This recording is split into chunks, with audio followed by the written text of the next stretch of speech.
But it is doubtful if many Roman Catholics in the state of Illinois felt it worthwhile to transfer their allegiance from this German prelate, subject to an Italian pope, to that of the English-born primate of the new independent Catholic Church, which repudiated all foreign rulers.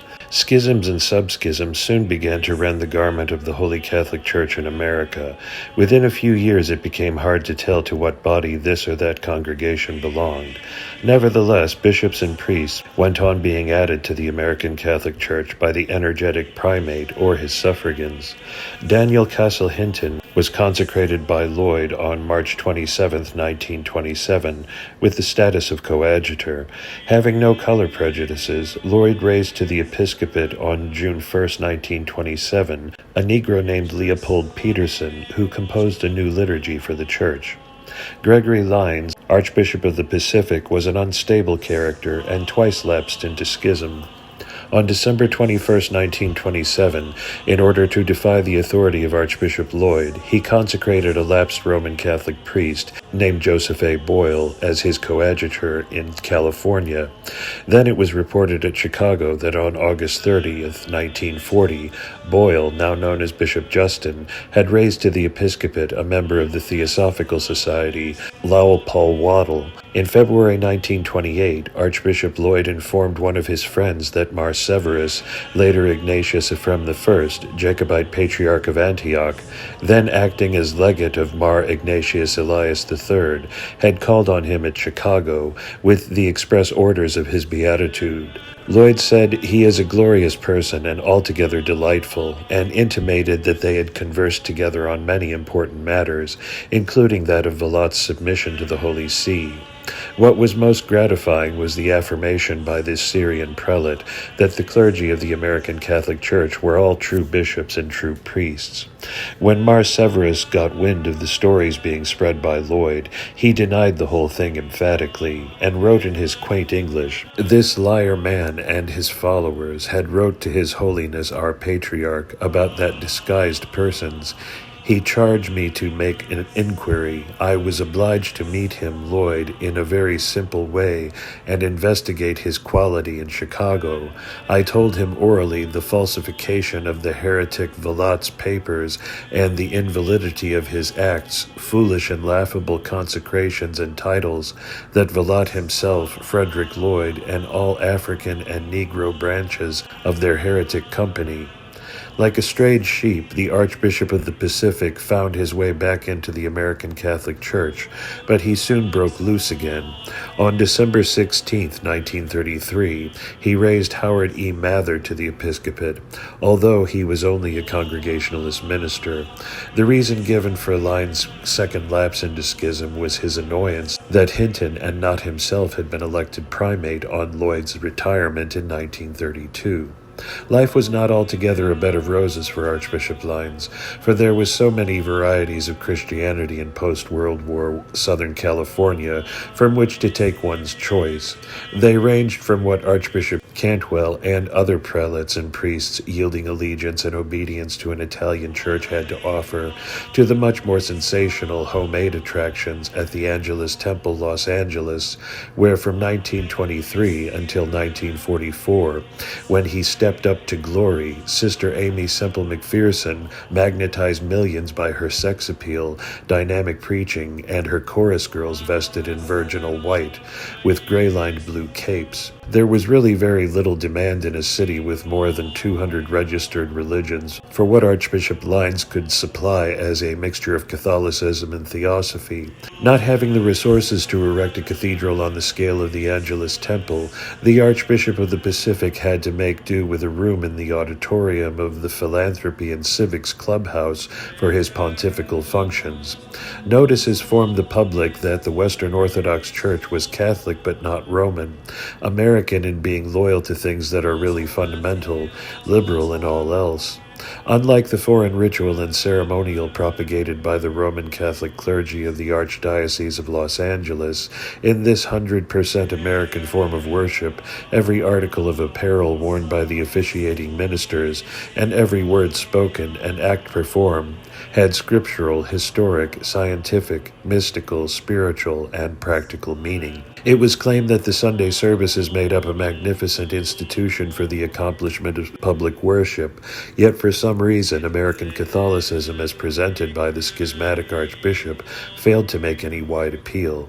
It never dazzled the community and faded out as new neo-theosophical bodies succeeded it, some of them offshoots of the liberal Catholic Church, others inspired by its teachings. In Chicago, too, the situation was not altogether happy. The financial as well as the spiritual future of the American Catholic Church looked precarious. The stock market had been playing ducks and drakes since May 1929. Archbishop Lloyd began to think that it might be a wise precaution to transplant his body across the Atlantic and decided to summon a general synod in September, just a month before the final Wall Street crash on October 28th, which ended the Coolidge-Hoover prosperity era. The Archbishop, with Bishops Daniel C. Hinton, Gregory Lyons, reunited for the time being. Francis Kansky and Axel Freixel, as co-consecrators, raised John Churchill Sibley to the episcopate. The ceremony took place on Michaelmas Day in the chapel of the American Catholic Theological Seminary at Chicago, when the new prelate was given archiepiscopal dignity as metropolitan for the British Empire, also that of Vicar General of the Order of Antioch in England. In spite of ceaseless dissensions within the ranks of his followers, the primate never lost hope of a great future for his church. In the summer of 1929, he had issued the following message to the American churchmen: "I have a work to do in America. By the help of God, I am striving to do it. Every day, every moment of every day, my all-consuming purpose is to turn the hearts of my fellow countrymen to Christ in the church of his love, to show them their need of that ageless and unconquerable faith, and to establish the Catholic Church in and for America on a lasting foundation, without the guidance of any foreign earthly power, depending on the governance and the inspiration of the divine Spirit. The American Catholic Church is a lamp of faith whose light will never be dimmed." Encouraged by his rich wife, née Philina R. Peabody, he continued to issue messages of hope for the near and distant future from his consistory of 64 West Randolph Street, Chicago, proclaiming, "The Church of the future in the United States will not be Protestant, because Protestantism is gradually falling to pieces, and its appeal is no longer that of true Christianity. It has been rendered nugatory by the violent and smashing incursions of politics. Nor will the Church of the future be Protestant Episcopalian, or as some of the members of the Protestant Episcopalian Church call it, Anglo-Catholic, because it is part of the Anglican Communion. Therefore, the future Church of America will not be Roman Catholic, because that communion is both Roman and Italian. The Church of the future will be both Catholic and American. May God speed the day." Lloyd's last consecration appears to have been that of Francis Ignatius Boryszewski, a naturalized Polish priest, formerly one of Carfora's clergy, who had set up a little schismatic Polish church of his own. The Metropolitan Primate retired early in 1932 and died the following year after a long, strenuous, and very varied career. He was survived by his wife. Daniel C. Hinton, who succeeded Lloyd as primate, to the indignation of Gregory Lyons, may have felt that the problems waiting to be solved resembled those of Franklin D. Roosevelt, who succeeded Herbert C. Hoover as President of the United States in March 1933. Both the American Catholic Church and the American nation needed a new deal.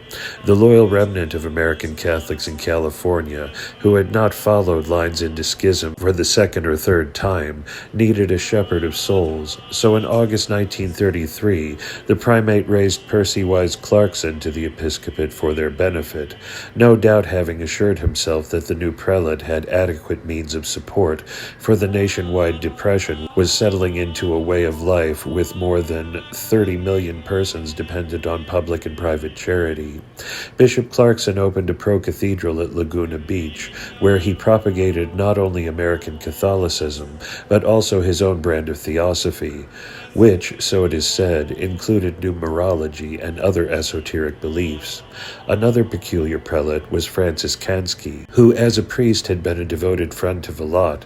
He had been secretly consecrated by Lloyd in 1926, at the time when President Calvin Coolidge, with whom economizing in every department had become a mania, was checking his wife's bills, lest she was spending too much money. On May 1st, 1934, 4 weeks before the birth of the Dion quintuplets at Callender, Ontario, Kansky consecrated a certain Denver Scott Swain of McNabb, Illinois. Not satisfied with the validity of his orders, Swain had himself reordained up to the priesthood by Carfora in 1942, but he was suspended 9 months later because he had obtained his ordination through misrepresentation, and also because he attempted to seek reconsecration as a bishop in some other body. He then founded an independent sect which he called the American Episcopal Church, for which his overvivid imagination claimed a membership of 100,000. Swain must have had great powers of persuasion, because on January 17, 1947, he managed to get himself and his followers received into union with the Catholicate of the West in England, when Mar Georges constituted his sect as an autocephalous-affiliated rite. It was unfortunate, however, that on November 1st that same year, the American Lutheran had the courage to denounce Archbishop Swain as a several times married ex-convict with the alias of Denver Soiree, and affirmed that he had been twice confined to Joliet Prison, Illinois, for a confidence game to which he had pleaded guilty. Moreover, the Archbishop had succeeded in getting his name into Who's Who in America, where he stated that in 1936 he had been granted the degree of Doctor of Laws at the age of 19, the degree of Bachelor of Divinity, both from unlocated universities, and had been ordained priest and consecrated bishop in the Protestant Episcopal Church, all in the 1 year. But the American Lutherans seem to have found evidence that this distinguished ecclesiastic had actually spent that particular year as an inmate of a penitentiary, and had been obliged to return to prison in 1939. One of his statements, which might well have been true, was that he had received apostolic succession through 7 or 8 lines besides that of Vallot, for lines of succession could be picked up with no fuss or bother during the 1930s, if one chose to look for them. One of Vallot's followers wrote about this time that he was the pioneer blazing the way for the old Catholic movement to establish a church in America which would be truly Catholic, without the errors of Rome, free and independent from every tie, but those which are binding by the decrees of the ecumenical councils of the undivided Church of Christ. He might be better described as a comet against whose tail many innocent persons were singed, even after his death. Archbishop Hinton's efforts to establish the American Catholic Church on a lasting foundation were a miserable failure. The Church of the Future, which his predecessor visualized so clearly, is now almost forgotten. The name of this once much advertised body has now disappeared from the Yearbook of American Churches. On the other hand, Bishop Clarkson's Cathedral at Laguna Beach, California, dedicated to St. Francis of Assisi, still appears to function under Archbishop Lowell P. Waddell, who was consecrated on August 30th, 1930, by the former Roman Catholic priest Bishop Justin Boyle. It seems that Waddell became coadjutor to Bishop Clarkson in 1940, 2 years after the latter's death. Waddell took over his flock and described himself as primate of the American Catholic Vallot Succession Apostolic Church of Long Beach. When Mar David I, W.D. de Ortega Maxi, Patriarch of Malaga, Archbishop Primate of all the Iberians, and Supreme Hierarch of the Catholicate of the West in the Americas, resigned in 1951 to become pastor of the First Universalist Church of Los Angeles, he handed over his duties to Archbishop Waddell. There are a few more little bodies in the USA which claim the Vallot Syro-Antiochene succession, but in most cases it has been mixed with other streams. The following are among them: American Catholic Church, Syro-Antiochian. This independent branch of the American Catholic Church, apparently formed by one of its bishops, possibly Cyril J.C. Sherwood, came into being sometime after 1915, when Vallot set up his American Catholic Church and consecrated Lloyd.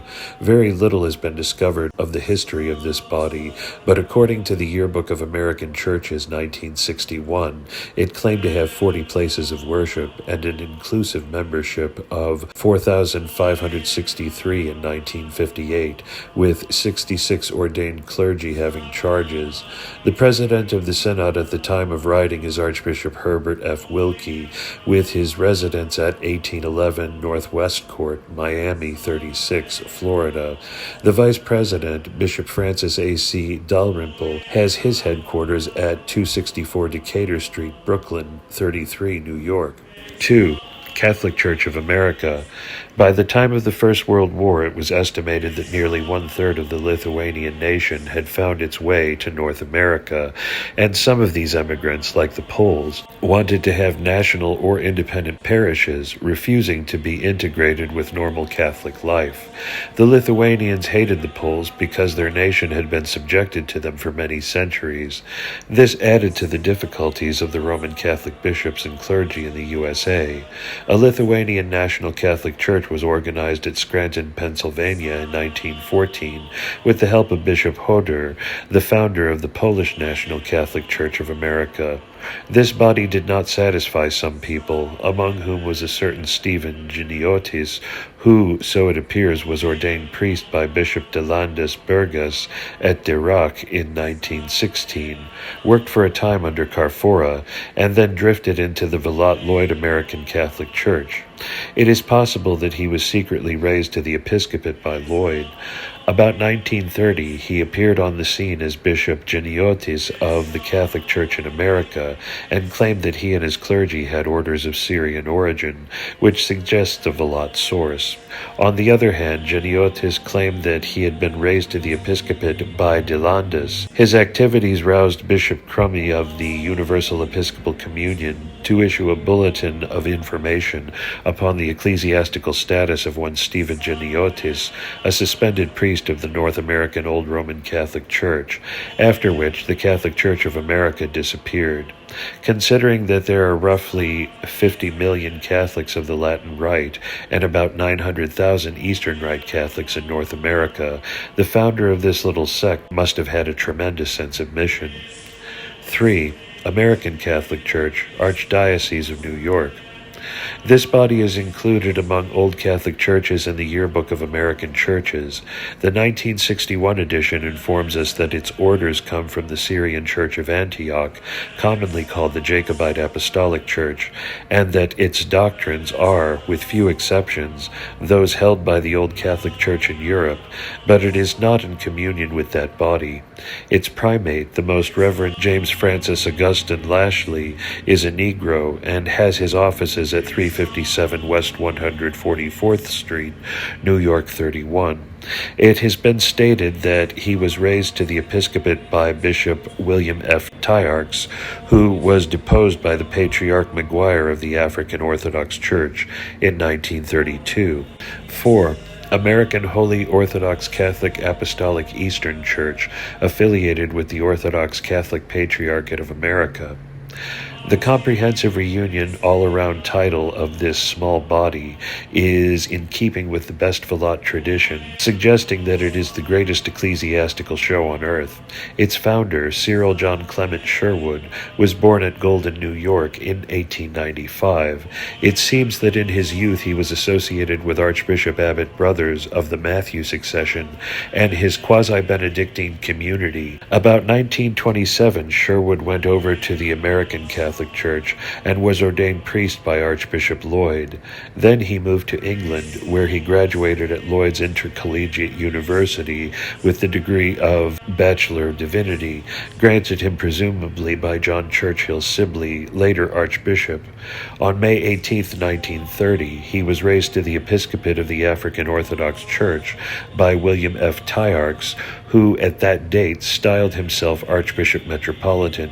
This Caucasian prelate used a vernacular version of the Pontificale Romanum, and the ceremony took place in St. Peter's Chapel, 336 East 14th Street, New York City. 2 years later, Sherwood was reconsecrated sub conditione by Archbishop McGuire, Patriarch of the African Orthodox Church. Shortly after this, he formed a new church of his own and gave it the name of the American Catholic Apostolic Eastern Church of New York.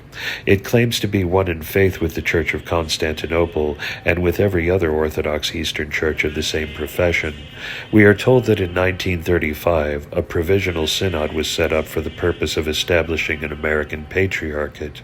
The Patriarchal Holy Synod was fully established in March 1951 in the city and state of New York, but Archbishop Sherwood is nothing if not ecumenic in outlook, for it is stated that he is also a member of the Joint Department of Stewardship and Benevolence of the National Council of Churches of Christ in the USA, besides being a member of the Conclave of Bishops of the African Orthodox Church.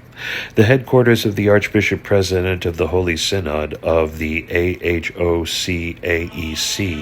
are at 247 East 126th Street, New York 35, where is published the official organ of this body, the Voice of the Community. At the head of its Department of Interdenominational Relations is His Eminence, the Most Reverend K. Shangalvaroya Pillai, otherwise James Charles Ryan, an Indian whose pilgrim's progress to the AHOCAEC has been by way successively of the South India United Church, British Methodist Mission, Evangelical Church of India, the Free Protestant Episcopal Church of England, the Catholicate of the West, and the Indian Orthodox Church. According to the latest statistics published, the total membership of this body was 3,500 in 1958, and with 22 ordained clergy in charge of 27 places of worship. 5. The African Orthodox Church, African Orthodox Church of New York and Massachusetts, Afro-American Catholic Church, and the African Greek Orthodox Church. The largest spiritual family claiming the lot as its progenitor is the African Orthodox Church. Not split up into several groups, it had originally come into being through Marcus Garvey, a Jamaican Negro who in 1914 founded the Universal Negro Improvement Association. He called himself Provisional President of Africa, not satisfied with organizing international conventions for Africans. He set about furthering the cause of black emancipation by the formation of independent Negro churches.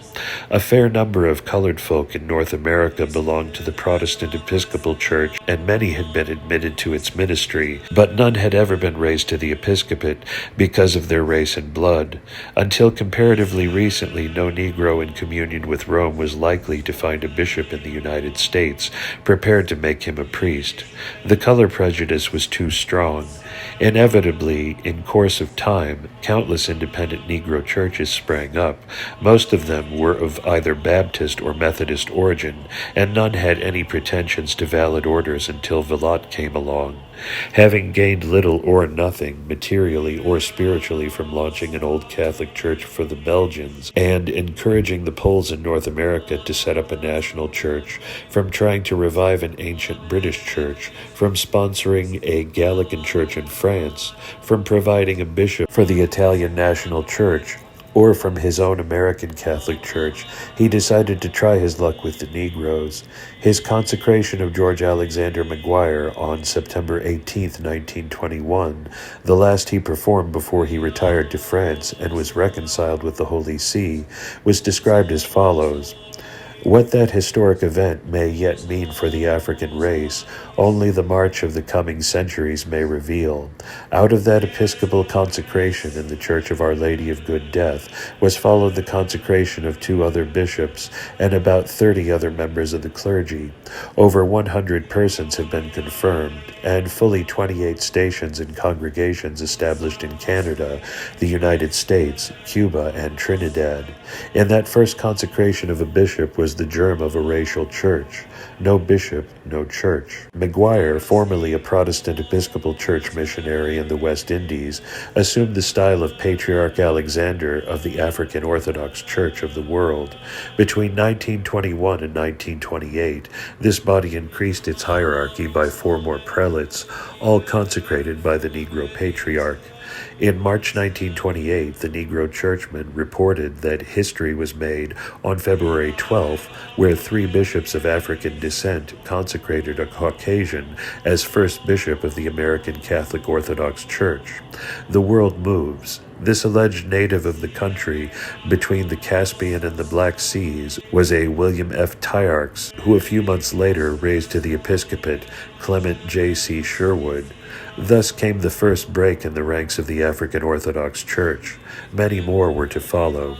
It was stated about this time that the liturgy of the African Orthodox Church was a combination of Anglican, Roman, and in a few instances Greek Orthodox formularies, prepared with the special purpose of making an appeal to Negro Episcopalians and Roman Catholics. The Mass was the chief service. The Roman Pontifical was used for confirming minor and major orders. The Western shape of vestments was recommended, and the official hymnal was Hymns Ancient and Modern. The legal headquarters of the church was at Miami, Florida, in which state membership increased rapidly during the 1920s. The ritual and ceremonial, also the high-sounding nomenclature, made an instant appeal to the colored people. This new religious body offered more than any other could, but above all, openings for leadership. We are told that when Maguire returned to the United States from Antigua in 1921, the vision of liberty and independence took possession of him. So great was the desire for ecclesiastical freedom because of the limitations and injustices, as well as insults, that he resolved to cast off forever the yoke of white ecclesiastical dominance. The Patriarch's followers had the same visions of liberty and independence, but as time went on, some of them cast off not only the yoke of white, but also of black ecclesiastical dominance. A large schism occurred in 1938. Maguire had died 4 years before this, and without his powerful personality, the African Orthodox Church began to disintegrate. William E.J. Robertson had succeeded Maguire as Patriarch with the titles of James I and headquarters at 122 West 129th Street, New York 27. He had a rival in Arthur S. Trotman, who had already joined a schismatic body under the leadership of Barrow, with the title of the African Orthodox Church of New York and Massachusetts. Maguire had suspended Barrow, and now Barrow had to suspend Trotman, who thus became the primate of a second rival sect. Then a third schism took place when Bishop Brooks, consecrated by Barrow, seceded from him and formed the Afro-American Catholic Church. The Trotman Original Secession Church had had 3 primates, the present one being Archbishop Frederick A. Tutte, who was consecrated by Trotman on November 25, 1938. The parent body, however, has managed to carry on. It has found its way into the Bahamas, but does not seem to have made many converts in these lands. The Reverend Richard D. Sibbles, a convert from Protestant Episcopalianism, was sent as a missionary to Cuba in 1924. On July 3, 1938, he was raised to the episcopate by the Patriarch William E.J. Robertson. So far as numbers go, this Negro church has always been more flourishing in North America than in Africa, but a definite effort to extend its influence overseas was made on September 11, 1927, when the Patriarch Maguire, assisted by Bishops Robertson and Trotman, consecrated Daniel W. Alexander at Boston, Massachusetts. The new prelate was of South African birth, with a colored American father and a colored mother from Durban. He took the title and style of His Eminence Daniel William, Doctor of Divinity, Archbishop and Primate, Province of South Africa. Having returned home, he made his headquarters at Beaconsfield, a suburb of Kimberley, and dedicated his pro-cathedral to St. Augustine of Hippo. Living far away from him, and on the north side of Lake Victoria in East Central Africa, was a young native Christian named Reuben Sabimimba Mukasa, who was employed as cook to an Anglican archdeacon. He had been brought up as a low church Anglican by the Church Missionary Society. From boyhood he had been drawn to everything Greek, and in after years he became known far and wide as Reuben Spartus. As early as 1935 he was corresponding with Maguire in North America. In one letter he told the Patriarch that he had vowed to go to hell, jail, or die for the redemption of Africa. It was not long before Reuben Spartus broke away from the white-controlled church and joined the African Orthodox Church. When Bishop Alexander visited Buganda in 1931 through 32, he ordained this young convert as his vicar apostolic and raised several native Christians to the diaconate. Schools were opened and converts multiplied through the powerful personality of Spartus. In 1933, he wrote to Dr. Lang, Archbishop of Canterbury, informing him that the Church of England had no Catholic faith, doctrine, and real principles. He also said, "Inside Anglicanism, I was speaking with the voice of an insolent child who presumes to teach his grandmother to suck eggs. As one of the leaders of an old and truer church, I would and do speak with better authority on the question of reunion." Spartus, however, wanted something more secure in the nature of a church than the one imported to Africa from America. He realized that its orthodoxy was merely superficial. He turned his eyes to the historic Eastern churches and began to dream of uniting his followers with the Orthodox Patriarchate of Alexandria. With this end in view, he wrote to Meletios Metexakis, who had succeeded Photios as Patriarch of Alexandria in 1925, and received a most sympathetic reply. This was not surprising, for this ex-patriarch of Constantinople was a cleric of very liberal views, filled with reforming zeal, and looked on with suspicion by his more conservative clergy. The moment came when Spartus and most of his followers in Buganda decided to secede from the jurisdiction of Bishop Alexander in the Cape Province of the Union of South Africa. It was in 1934 that they became an independent body known as the African Greek Orthodox Church.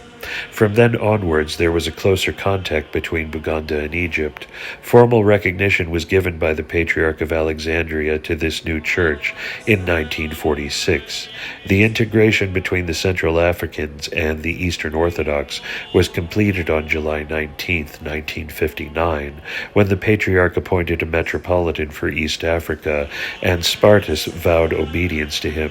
The ritual and ceremonial of the African Greek Orthodox Church were brought into line with those of the Byzantine churches. We are told that it is part of the genius of Spartus that he has been able to translate into beautiful Luganda the Orthodox liturgy of St. John Chrysostom, and to attend a celebration of this liturgy as a moving experience. The litany, forming such an important feature of the Greek liturgy, fits easily into the natural rhythms of Luganda. The Greek music to which it is set is more closely akin to the traditional Kiganda folk song with its leader and chorus. Spartus has had the courage to use such words as kabona, the old pagan word for priest, rejected by the Anglicans and Roman Catholics alike, at a time when liturgical revision is in the air. It may be that Spartus has provided a pattern for which the whole church in East Africa may well be grateful. The African Greek Orthodox Church is no longer merely a local schism, but part of the Orthodox Patriarchate of Alexandria. Even though its churches are made of mud, they always contain an iconostasis. So far it has very few priests, and without the help of the Greek community, which maintains schools, it would be in a serious financial position. The African Greek Orthodox Church was the first of all the schismatic sects mentioned in this book to be brought into communion with one of the ancient churches of Christendom. It is extraordinary that its remote progenitor was Joseph René Vallot. His Eminence Daniel William Alexander, Archbishop and Primate, now a very old man, still rules over several thousand persons in Uganda, belonging to the original African Orthodox Church, with an even larger following in Kenya. His jurisdiction on paper is said to cover the whole of Africa, from Cape Town in the south to the borders of Abyssinia in the north. The present Patriarch of the African Orthodox Church is Archbishop W. E. Robertson, James I. Archbishop R.G. Robinson is primate of the Western Province in the USA. They went to South Africa in June 1960, and in the Anglican Church of All Saints, Beaconsfield, Kimberley, assisted His Eminence Daniel William to consecrate Surgeon Lionel Motsepe and Icewater Mibina. The Roman pontifical was used for the ceremony, which took place during a pontifical high mass. In view of the negative decision about the validity of Vilat's consecration by the bishops of the Protestant Episcopal Church, this function, held in a place of worship belonging to the Church of the Province of South Africa, has a historic significance. A former Anglican archdeacon of Bloemfontein writes that the aged archbishop and primate is a man of very real and wide culture. I think that we have much to be thankful for in that he is exercising his ministry in so careful and responsible a manner as it would be possible for him to flood the place with priests possessing orders which are possibly valid though irregular. Alexander can command a very real respect. C. The Vilat succession in England. 1. The Old Catholic Church. The alleged Syrian Malabar succession was reintroduced into Britain by Mar Timotheus 5 years after his ordination of Father Ignatius of Llanthony in 1898. In the summer of 1903, the Archbishop of North America turned up in South Wales, and on June 14th he raised Henry Marsh Edwards to the episcopate with the title of Bishop of Caerleon, in spite of the fact that the holder of this titular see, Mar Theophilus Stevens, of the ancient British Church, was still alive. The new prelate was an Anglican clergyman who had been deprived of the living of West Bridgeford, Nottingham, and pronounced incapable of holding further preferment by the consistory court of the Diocese of Southwell on charges of immorality. The ceremony took place at Barry Dock near Cardiff, and an account of it appeared in the Western Mail. The beauty of the service was described with reference to the sunlight streaming through stained glass windows. Then it was discovered that the glass consisted of paper transparencies pasted over the windows of a room over a shop. The owner, a Protestant agitator, was a thorn in the flesh of the priest in charge of St. Paul's Bury. A photograph of the consecration was exhibited in a shop window at Cardiff, showing Vilat and Marsh Edwards, both in pontifical vestments, also 2 young men wearing albs, whom Vilat had ordained priest at the same service. Following this appeared several letters from Marsh Edwards in the Western Mail, describing himself as Bishop of Caerleon in the Orthodox Eastern Church. How he arrived at this idea is difficult to understand, for neither the Syrian Antiochene nor the Syro-Malabar Church is in communion with any of the Orthodox Eastern churches. This alleged Eastern prelate with a Welsh title then wrote to Mr. Davidson, Archbishop of Canterbury, begging him to forget the past and to follow him to be reinstated in the Church of England as a simple priest. This was the first of several such attempts made, for Marsh Edwards had a wife and children to support and was perennially hard up. When it became clear that he would receive no preferment from the archbishop, he turned to breeding goats. An advertisement appeared in the Farm and Garden on November 13, 1909, which read, "His Lordship, the Bishop of Caerleon, has a large stock of nannies for sale, in milk and kid, very healthy and hardy.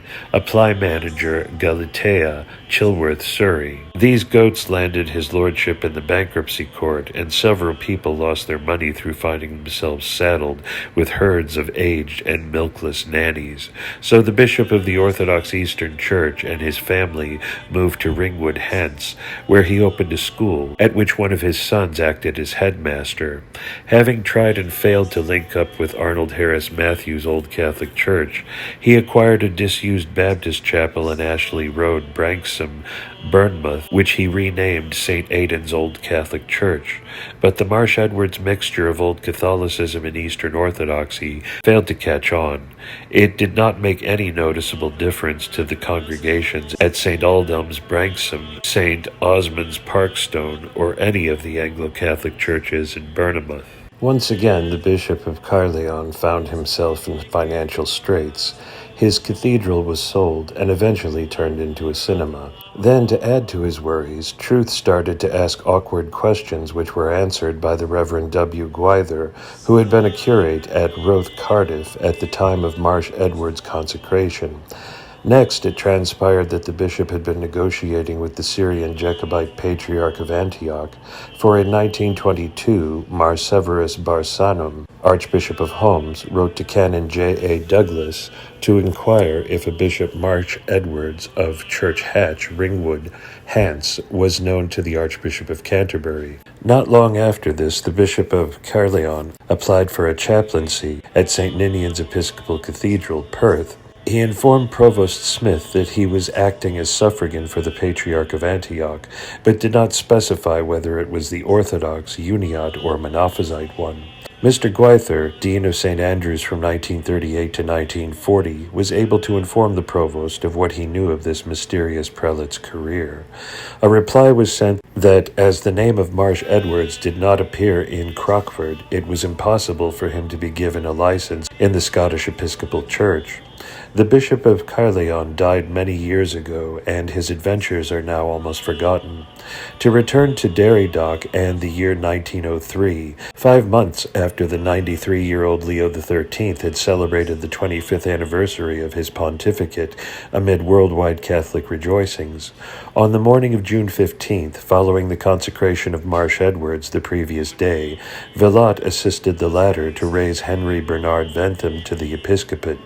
Needless to add, without reference to either Monsignor John Cuthbert Headley, Order of St. Benedict, Bishop of Newport and Menevia, or Dr. Richard Lewis, Bishop of Llandaff. The new prelate took the title of Bishop of Dorchester, this see being vacant since the death of Dr. F. G. Lee on December 23, 1902. Ventham's career had been nothing if not adventurous. As a youth, he had been a member of the Order of Corporate Reunion and of Father Nouget's Order of St. Augustine in Walworth. Then followed a close association with the Benedictine Oblates founded at Ealing by Benjamin Fernley Carlyle, and after 1893 this very eccentric and extremely voluble young man, as Abbot Carlyle recalled him in after years, was a frequent guest of the Anglican Benedictine nuns at Malling Abbey. Next, we hear of him as a novice at Llanthony Abbey, but he does not appear to have remained long under the dictatorial jurisdiction of Father Ignatius. Ventham, like Villatte, was fundamentally an opportunist who never minded changing his religious allegiance according to the circumstances in which he found himself at the moment. He seems to have been plausible enough to combine the roles of an Anglican lay reader in the Diocese of Bath and Wells with that of a Roman Catholic layman in other parts of England. About 1900 he was ordained priest, probably by Villatte. A year or so later, having adopted the religious name of Columba Mary, he tried to form an Old Catholic Benedictine community with the support of Father O'Halloran, the suspended Roman Catholic priest at Ealing. Dom Columba Mary's first novice was a young lapsed Roman Catholic named Ambrose Thomas, who had been dismissed from the novitiate at Errington Abbey near Birmingham. Ventham and Thomas furnished a monastic chapel, but there was no money to pay the bills sent in. A writ was served, whereupon Thomas sought sanctuary with the Anglican Benedictine brothers on Caldy Island, and Ventham lay low. Brother Alred Carlyle, not yet an abbot, paid the debts, and advised the fugitive novice to get reconciled with the Church of Rome. He sailed away from Caldy on a ketch, bound for Bidford and Buckfast Abbey. What happened to the Bishop of Dorchester after this debacle is not certain. In any case, he had gained nothing by becoming a prelate of a virtually non-existent church, except that the fun of dressing up in pontifical vestments and celebrating Mass in whatever room in his lodgings that might be furnished as an episcopal oratory. Sometime after 1908, he joined forces with Arnold Harris Matthew, following the latter's consecration as Legionary Old Catholic Bishop for Britain, and was reordained by him up to the priesthood. Not feeling drawn to link up with either the Liberal Catholic Church, Old Roman Catholic Church, Pro-Uniate Rite, Old Catholic Church in Ireland, Church Catholic, or Apostolic Service Church, all of which claim the Matthew succession, or the Catholic Christian Church of the Villatte succession, ruled over by Bishop Stannard of Walsingham, Bentham decided in 1922 to be reconciled with the Church of England. After studying at King's College London, he went through what he regarded as merely the legal formality of being made a deacon and priest by Dr. Winnington Ingram, Bishop of London. In 1924, he became curate to the Reverend W. Noel Lambert at St. Gabriel's, South Bromley, who had been raised to the episcopate secretly by Matthew in 1917. The other curate was Francis Bacon, consecrated by Matthew as titular Bishop of Durham in 1911, but who had been received back into the Church of England in 1920. From 1924 to 1926, this East London parish was unique in being staffed by 3 irregularly consecrated former Old Catholic prelates, and some very irregular things went on there, including clandestine ordinations or validation of Anglican orders by one or other of the 3 bishops. Thanks to Lambert's recommendation in 1927, the Dowager Marchioness Townsend presented the former Bishop of Dorchester with the living of South Creek, Norfolk. For the first time in his life, Bentham was certain of an adequate income, a comfortable home, though he now had full pastoral responsibilities. He never forgot that he was a bishop, and it is well known that he used to consecrate the holy oils during Mass on Maundy Thursday, and he may well have performed other episcopal functions in secret from time to time. He regarded the established Church of England with a cynical indifference, doubtful if many of its clergy had valid orders. The parish of South Creek, in his eyes, was a sort of ecclesiastical peculiar of an East Anglican petite église, of which he was the primate.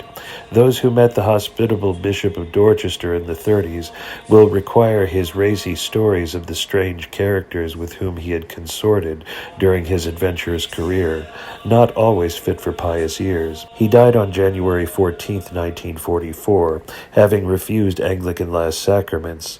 His ashes were buried beneath the altar of the north aisle of South Creek Church. Apparently on December 27, 1908, England was provided with a 3rd Old Catholic bishop of the Valois succession in the person of William Whitebrook. His consecrator was the Italian prelate Miraglia Galati, Bishop of Piacenza. It is said that Whitebrook refused the titular see of Whitby, which Galati offered him. There is a legend that Whitebrook had received a previous consecration from Bishop McLaughlin of the Free Protestant Episcopal Church of England, and that the ceremony took place in the soup kitchen, which was one of his many philanthropic activities in East London. As boys, both William and his brother, J.C. Whitebrook, had been acolytes at All Saints Lambeth, and so had actually been brought up in the secret world of the Order of Corporate Reunion. It appears that sometime before the latter end of the year 1905, Bishop Whitebrook had made his submission to the Holy See because he befriended Benedict Donkin, who called himself Bishop of Santa Croce, and arranged for his reconciliation with the Roman Church before his death on March 7, 1906. Whitebrook wrote of himself, "I have been one of the outcasts of Israel. In order to come home, I have sacrificed everything possible for me to sacrifice, save my means of secular livelihood." He died in 1915. 2. The Catholic Christian Church. The original line of the Valois succession in England was continued by Bishop William Whitebrook when he consecrated Basil Maurice Stannard, giving him the title of Bishop of Walsingham. The new prelate, who had been a monk at Llanthony in his youth, went on earning his living as managing clerk for a solicitor at Leicester for many years, though he served in the army as a combatant during the First World War. In 1933, he founded the Catholic Christian Church. That same year, one of his priests, who had opened a chapel at Bournemouth, published a pamphlet entitled A Statement of the Primary Doctrines and Principles of the Catholic Christian Church. The first and only issue of the Christian Catholic appeared in the spring of 1934. In it, the new sect is described as a body of Christians which combines loyalty to the ancient Christian faith and practice of undivided Christendom with all that is best in the thought and experience of today. We aim at the combination of all that is Catholic with all that is really evangelical. We are conservative yet liberal, combining authority with ordered freedom and tradition with what is modern, remembering that what is modern today is part of the tradition of tomorrow. Readers of this lively but short-lived magazine were informed that the Catholic Church of Croatia was now in full communion with the Catholic Christian Church, whose secretariat was located at 151 Southcote Road, Bournemouth. It was good to hear that the Catholic Croats had thrown off the yoke of Utrecht, because the Dutch Old Catholics had lapsed into communion with the Church of England, which is a mixture of Protestant, modernist, and Catholic elements. Before very long, this new Free Catholic Church would be linked up with other Catholic bodies with undoubted orders and undisputed orthodoxy in various parts of the world. The faithful were reminded that the selling of soaps advertised by Monseigneur's Gregg and Company was strongly recommended for raising funds for the Christian Catholic Church, especially for juvenile organizations. Like so many other bodies of the Vilat succession, this little sect failed to appeal to those who wanted to be both ancient and modern. The Bishop of Walsingham died at Leicester on May 9, 1953, after being received into the Catholic and Roman Church. He is remembered as learned, courteous, and in every way respectable, but he seemed quite content in the ultimate event to let his work die with him when he died. 3. The Orthodox Catholic Church in England. After John Churchill, Sibley returned to England in the autumn of 1929, following his consecration in Chicago as Metropolitan of the American Catholic Church for the British Empire. It was decided to give this European branch of Vilat's organization the title of the Orthodox Catholic Church in England. Archbishop Lloyd had visited England in the summer of 1928, and by the Christian brotherliness of the Reverend P. Merujan Khosrov, he had admitted 12 members of the Anglican Church into the Order of Antioch, 5 priests, 2 deacons, 2 lectors, and 3 nuns. The function took place in the Armenian Church of St. Sarkis in London. The meetings of the order continued to be held in this church until Canon J. A. Douglas told Father Khosrov that the Syrian Orthodox Church, with which the Armenian Church was in communion, repudiated all the bishops and clergy of the Vilat line of succession. By this time, Sibley had gained the support of a fair number of Anglo-Catholic priests and the members of at least one Anglican sisterhood. It must be admitted that the Vicar General of the Order of Antioch in England almost rivaled Vilat as a religious confidence trickster. There was something Vulpine about the features of the Archbishop Metropolitan of the Orthodox Catholic Church. He had a close-trimmed beard, but his fierce white mustache was more reminiscent of Kaiser Bill. It is recorded that he usually wore a black suit, black spats, a purple stock, and a wide-brimmed hat with a rosette. He was a familiar figure in Chelsea, making for the saloon bar of the Redcliffe Arms, Fulham Road, which he visited once a day. This designing prelate acquired the reputation of being very learned and a keen musician. He was known affectionately to his followers as the Old Arch. Quite a number of people who accepted him at his face value were convinced that he was being maliciously attacked and maligned. After his death, it was said that he had continued to carry forward the torch committed to his hands. The Archbishop and his wife resided at 22 Ferndale Road, West Chelsea. Their palace was also the headquarters of the nebulous organization known as the Intercollegiate University, said to have been founded in the United States in 1888, which had been incorporated with the American Catholic Church. After he returned to Europe as British Metropolitan Primate, he issued a circular stating that this university offered exceptional advantages to earnest students through its very carefully arranged courses of study in theology, arts, music, and practical business. All degrees common to better-known universities could be prepared for and were conferred after thorough preparation. Once a year there was a religious service in the Anglican Church of St. George's, Bloomsbury, beneath the statue of George I, which surmounts the pyramidal spire. Afterwards, honorary degrees were distributed, followed by a banquet, usually at the nearby Holborn restaurant, with speeches about liberal culture. The reunion often ended appropriately with an entertainment by a professional conjurer. Although Sibley himself was a conjurer in more ways than one, he was caught out on at least two occasions. On March 7, 1931, John Bull published an article in which he was called the Most Reverend Dr. Buncombe and described as a dealer in bogus degrees. Another caption was worded, "Sham Archbishop's Abbey Ramp." It had been discovered that in 1929, Sibley had issued an appeal for £15,000 to restore Minster Abbey, Kent. More correctly, the medieval manor house erected on the site of the Benedictine nunnery founded by King Egbert in 670. The idea was that Minster should become a national center of Christian fellowship under the direction of the Order of Antioch.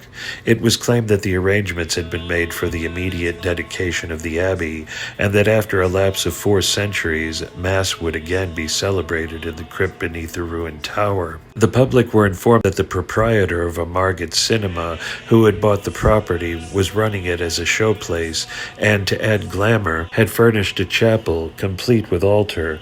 Far from raising the £15,000 to purchase Minster Abbey, Sibley found that he had not enough money even to pay the printer's bill for the appeal issued.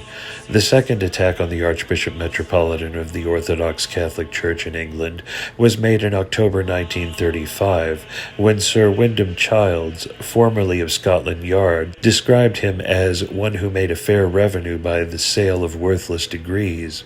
In December 1938, he was denounced as a notorious charlatan. The previous May, the headquarters of the Intercollegiate University had been transferred from Chelsea to Cromwell Road, South Kensington. At the annual banquet that year, the Chancellor was thanked for his long and generous services to the cause of the university and presented with a loving cup. Archbishop Sibley died in December 1938, aged 80. The habitués of the Redcliffe Arms Saloon Bar, Chelsea, missed his daily visits. The Intercollegian, July 1939, paying tribute to his memory, said, "He was a man of strong and somewhat complex character, uniting something of a Richelieu with a marked kindliness and great personal charm." 4. The Autonomous African Universal Church and other unifications of West African churches in Africa and Florida of the Orthodox faith. The first consecration of a bishop performed by the Metropolitan of the Orthodox Catholic Church in England was that of Kwame Nsetse Bressiando, who sometimes used the name of Ebenezer Johnson Anderson, on March 6, 1935. Anderson, a West African native, was the registered proprietor of African Churches Stores Limited, which had its headquarters at Accra Gold Coast Colony, now Ghana. It advertised itself as importers of African produce and other commodities, exporters of European and other foreign manufacturers, gold and other mineral concession transactors. Kwame Nsetse Bressiando claimed to be a tribal chief, and it was said that he had been a Methodist bishop for about 14 years. Business having brought him to England, he was living at Hornsey, North London, a neighborhood hardly in keeping with his illustrious rank. After his consecration, Bressiando assumed the title and style of Mar Kwamin, primate of the Autonomous African Universal Church and other unifications of West African churches in Africa and Florida of the Orthodox faith. He had a very vivid Pan-African imagination, and he informed the Hornsey Journal on September 13, 1935, that this church is in full communion with the Abyssinian and Coptic churches, but did not explain how or when this union had been brought about. He also stated that there were 2 provinces of the church in South America under his jurisdiction. It is difficult to know just what confidence may be placed in the accuracy of Mar Kwamin's statements, for in this same article he stated that the Orthodox Catholic Church in Africa, which is led by the primate, consists of over 20 million people. There can be little doubt, however, that his followers did number several thousand, and that he had many church buildings, of which photographs are in existence. Later on, he assumed the style of Prince Patriarch of Apam, and managed to gain the support of several priests and bishops of the Chichemian and Vilat successions in England. Eventually, he returned to the Gold Coast and sent shiploads of goods to Mar Frederick Harrington, whose story follows next, but it seems that they were never paid for. The Prince Patriarch's religious opinions were said to have become more Protestant when he got back to Africa after the Ancient Christian Fellowship Review, October 1946, referred to his work as the Bible Mission to Nigeria. It seems, however, that this name properly refers to an organization founded by Mar Georges to supply Bibles to Mar Kwame's flock. 5. Orthodox Celtic Church of the British Commonwealth of Nations. On Sunday, September 1st, 1935, about a month before Mussolini invaded Abyssinia and African affairs were getting priority in the newspapers, Mar Kwame, en route for South America to hold visitations of his alleged flocks scattered over the vast continent, performed an exotic little function in his oratory of St. Ignatius of Antioch, 9 Matilda Street, Islington.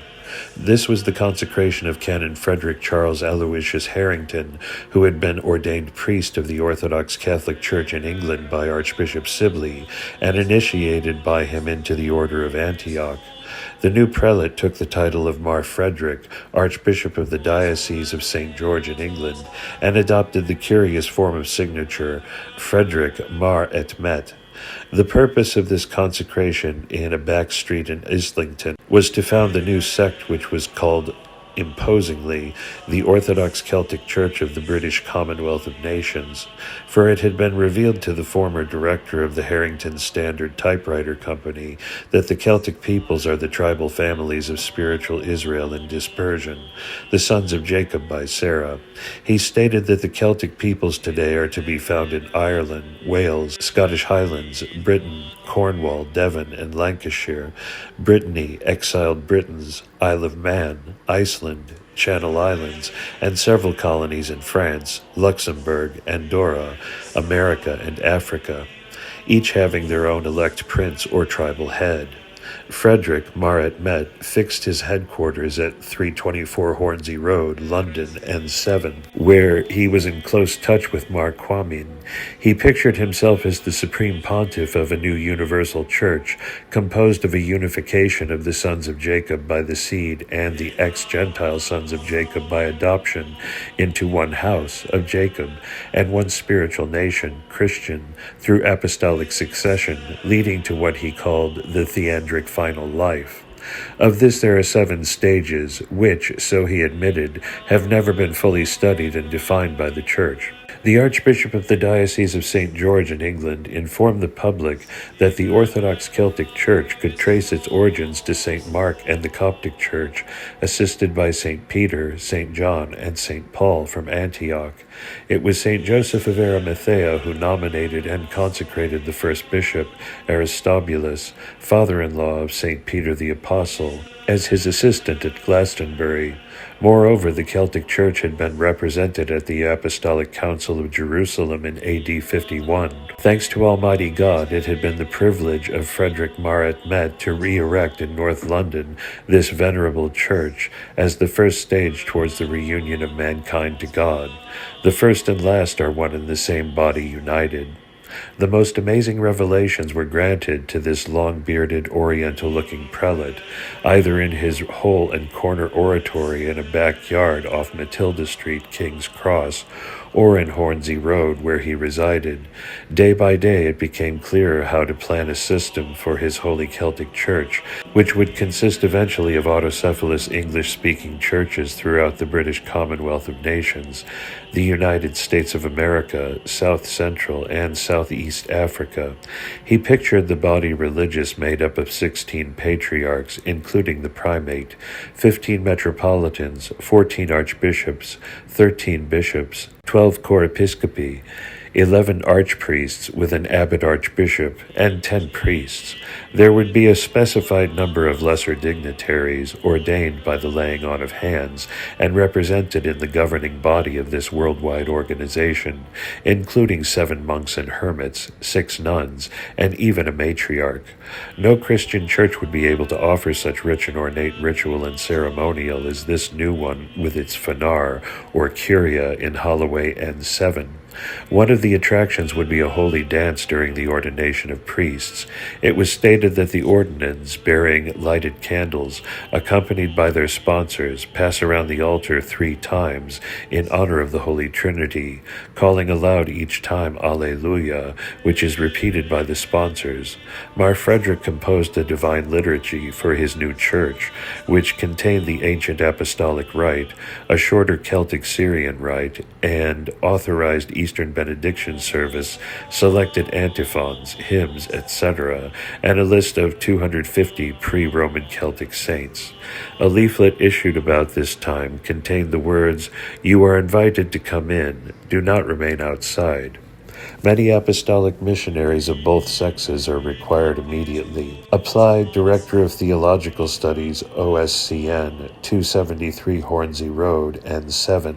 So hasten the time of the great reunion in Christ our Lord. Frederick Mar et Met. On Whit Sunday, 1938, Mar Frederick was reconsecrated by Mar Jacobus II, Herd, with the object, so it was stated, of uniting in one person all the churches claiming the Vilat and Ferret lines of succession, a union which would link up at least 20 million of the faithful in all parts of the world. This vision never materialized. Even the Holy Orthodox Celtic Church itself, as a separate body, had a very brief existence. For on December 10, 1938, his Beatitude Mar Ignatius Ephrem I, Syrian Jacobite Patriarch of Antioch, issued the document mentioned already in which he denounced as bogus the so-called One Holy Orthodox Catholic Church, as it describes itself, presided over, as it is claimed, by the so-called Frederick Harrington, Metropolitan in the City of London, of 324 Hornsey Road, and all the sects claiming through Vilat an alleged relation, in succession and ordination, as to our Holy Apostolic Church and her forefathers. The following year, on September 3, 1939, Britain declared war on Germany. Mar Frederick packed up his pontificalia for the duration of hostilities, and, as Mr. Harrington, found secular employment with the London County Council. This left him with little or no time to attend to the spiritual welfare of the widely scattered Celtic peoples. He died in poverty on January 17, 1942, having already commended the care of the sons of Jacob by the seed, and the ex-Gentile sons by adoption, to the jurisdiction of Mar Jacobus II, hoping that he would manage to make them one spiritual nation when world peace was restored. 6. The confraternity of the Kingdom of Christ and the later history of the Orthodox Catholic Church in England. The northern suburbs of London were the scene of yet more apocalyptic omens in importance during the 20s and 30s. Early in October 1928, Mr. John Sebastian Marlowe Ward and his wife Jessie, who lived at Golders Green, began to have what they described as a series of remarkable spiritual experiences, wherein they were warned that the end of this age was approaching, that the civilization of the West was doomed, and that before its final collapse, Christ would come in judgment, not to destroy the physical world, but to end the age and to give a new revelation, which would serve as the spiritual foundation of the age and civilization to follow. Ward was born at Belize, British Honduras, in 1885, and was the son of the Reverend H. M. Ward, a former vicar of the one-time Anglo-Catholic stronghold St. Mary's, Charing Cross Road, London. He was educated at Merchant Taylor's School and Trinity Hall, Cambridge, scholar, and was the winner of the Latham Prize, 1907, and took second-class honors in the History Tripos, 1908. After being head of the Diocesan Boys' School, Rangoon, he became director of the Intelligence Department of the Federation of British Industries, a post he held from 1918 to 1930. In November 1928, Mr. and Mrs. Ward had a joint vision in which they were ordered to found a mixed community of men and women to prepare for the second coming of Christ. After yet more mystical experiences, having been for some time prepared for the ordeal, on May 13, 1929, they were led by the angelic guardian of the work into the presence of Christ the King, and by him solemnly consecrated for the task and given the requisite authority to organize the work and to found the abbey. In the language of those who have studied the mystical phenomena, this experience would probably be described as one of the greater initiations. At the same time, the promise was made to them that Christ would ever guide them in their mission. Such was the story told by the wards. It should be mentioned that he was regarded as one of the greatest living authorities on Freemasonry and occultism. He claimed to hold the 33rd degree of the ancient and accepted rite, though most likely in the dubious ancient and primitive rite of Yarker or elsewhere, and had contributed the article on Freemasonry to the Encyclopedia Britannica. His only rival in this sphere of esoteric knowledge was Dr. W. B. Crowe, Bishop of Santa Sophia and Grand Master of the Order of the Holy Wisdom. Ward appears to have believed that Freemasonry is not only the survivor, but also the guardian of the ancient mysteries, of which the Christian sacraments are but one evolution. He wrote that these mysteries were passed through the ages, via the Dionysian artificers, the actual builders of the temple, who were no doubt influenced by Egyptian and other mysteries, but the main basis on which the system was built up was the primitive initiatory rites, which, with them as with the Egyptians and Mayas, developed into a mystery. He accepted the idea of reincarnation as an obvious article of faith, and he subscribed to the very ancient Gnostic idea of Christ being the offspring of God the Father, Yahweh, and God the Mother, Ruach HaKodesh, and that the Holy Ghost is not the third but the second person of the Holy Trinity and is feminine, i.e. God the Mother. It was in January 1930 that Ward resigned the directorship of the Intelligence Department of the Federation of British Industries so that he could devote himself exclusively to the pursuit of occult knowledge. The following month, he and his wife announced that they had received instructions in the mystical state to go down to Birchington in Kent, where they would find a building which would form the chapel of the confraternity. They went as instructed, and after many adventures found a medieval tithe barn, which was subsequently purchased and re-erected at Hadley Hall. Meanwhile, under supernatural guidance, they had brought this property at New Barnet, for they were eager to prepare a home where Christ would be sure of a welcome when he returned to earth to impart his new revelation. By this time they were convinced that out of all the millions of the world's inhabitants, they had been chosen as the 20th century Holy Family. The 15th century half-timbered barn was transformed into a chapel. The interior was furnished with old oak carvings and sculptures, also pictures by Italian and Flemish old masters, ancient stained glass windows, and many more costly decorations. The first members of the community took possession of Hadley Hall on June 24, 1930, the feast of St. John the Baptist, and it was renamed the Abbey of Christ the King. On February 14, 1931, Dr. Michael Furse, Bishop of St. Albans, dedicated the chapel with Anglican rites and expressed the hope that it would become, so to say, a lighthouse in the spiritual life of the district.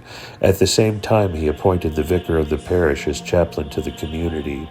The Confraternity of the Kingdom of Christ consisted of 3 orders. The first order was composed of men and women who took life vows of obedience, poverty, and self-sacrifice after a novitiate normally lasting 3 years. There was no vow of celibacy because married couples were admitted if they showed proofs of a true vocation.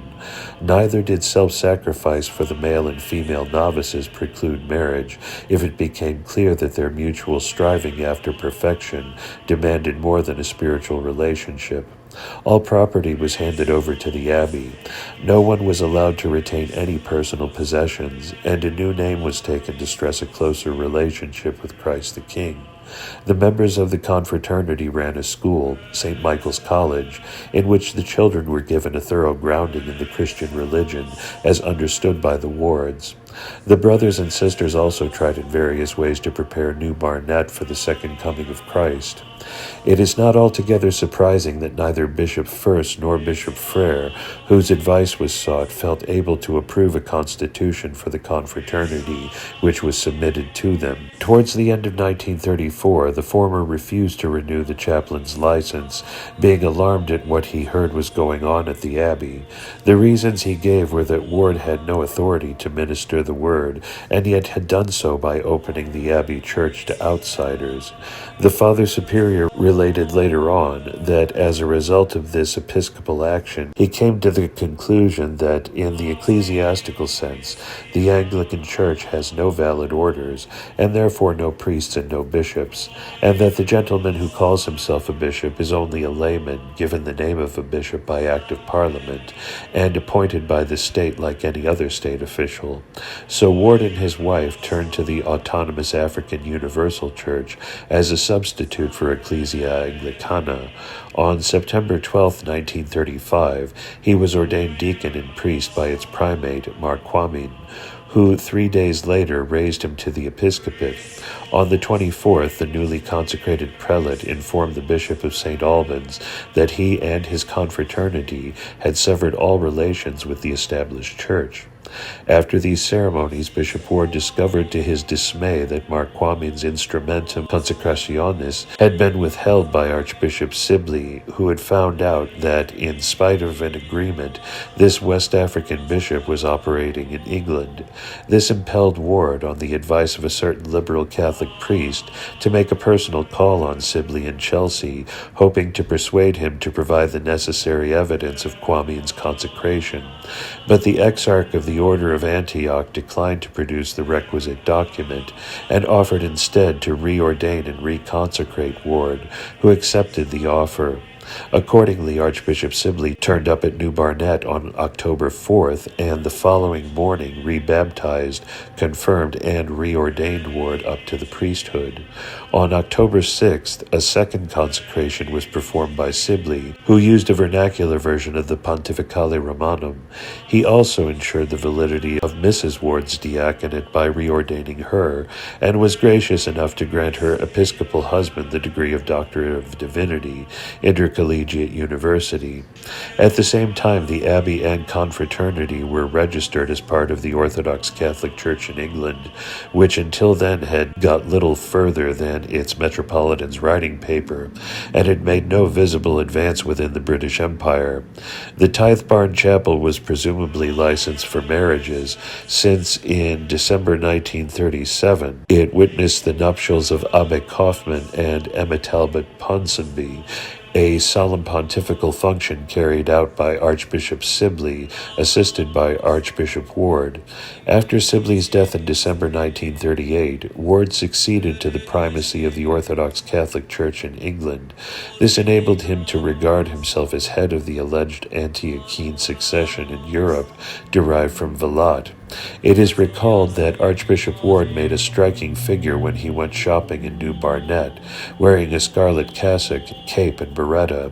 Very often he was accompanied by his wife, whose costume was much more glamorous than what she might have worn had she been a member of the Anglican Deaconess community of St. Andrew, or of the Order of Deaconesses formerly restored by the Convocation of Canterbury in 1923.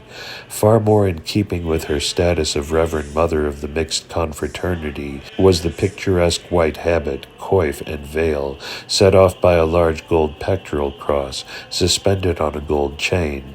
Their frequent companion on such walks was a certain Fra Filius Domini, in the world Colin Mackenzie Chamberlain, who wore a brown quasi-Franciscan habit, although the male members of the confraternity had been raised to the rank of canons regular. About the same time that the Abbey of Christ the King ceased to be in communion with Canterbury, St. Michael's College was closed. A folk park had been opened in the grounds, its purpose being to show the social life of England from prehistoric times down to the present day. Among the exhibits were the Magdalenian Man, circa 20,000 BC, numerous Roman relics, and Queen Victoria's brandy flasks. It was advertised as the only open-air folk park in the British Empire. School children were taken there in large parties, and first through third was charged for admission. The confraternity obtained unwelcome publicity in May 1945 when the Reverend Father Superior and Reverend Mother, together with 4 brown-robed sisters and 4 young canons regular in clerical collars and celestial crowns, found themselves in the High Court of Justice.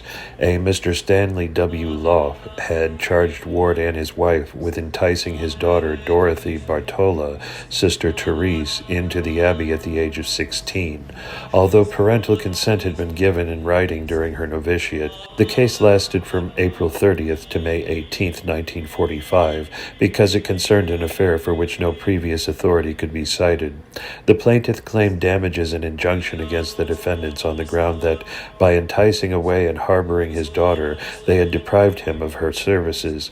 It came out in the evidence that Mr. and Mrs. Loff had never been allowed to see their daughter when she was living at the abbey, except in the presence of Reverend Father and Reverend Mother. Mr. Justice Castles, in summing up, remarked that the defendants struck him as serious-minded persons, believing what they taught, that some people might think they were much misguided, but this is a land which tolerates many kinds of religious beliefs, adding, "I think there is some force in the suggestion that they are a couple suffering from a form of megalomania, taking delight in high-sounding titles.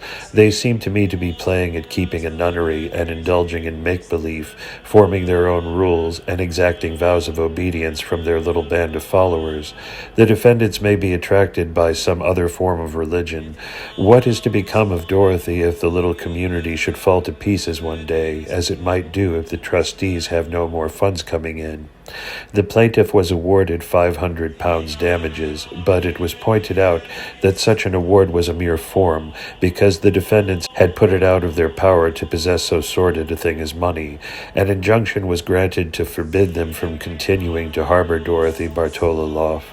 On August 25, 1945, Ward underwent a third episcopal consecration, this time from Mar Georges, Patriarch of Glastonbury and Catholicos of the West, who was assisted by the Archbishop of India, Ryan, and the titular Bishop of St. Marylebone. Geoffrey Ward was given the title of Mar John, titular Archbishop of Olivet. The same day, the Orthodox Catholic Church in England was received into full communion with the Catholicate of the West, and the name Georgius our Catholicos added to the canon of the Mass. The Tithe Barn Chapel had already been raised to cathedral status.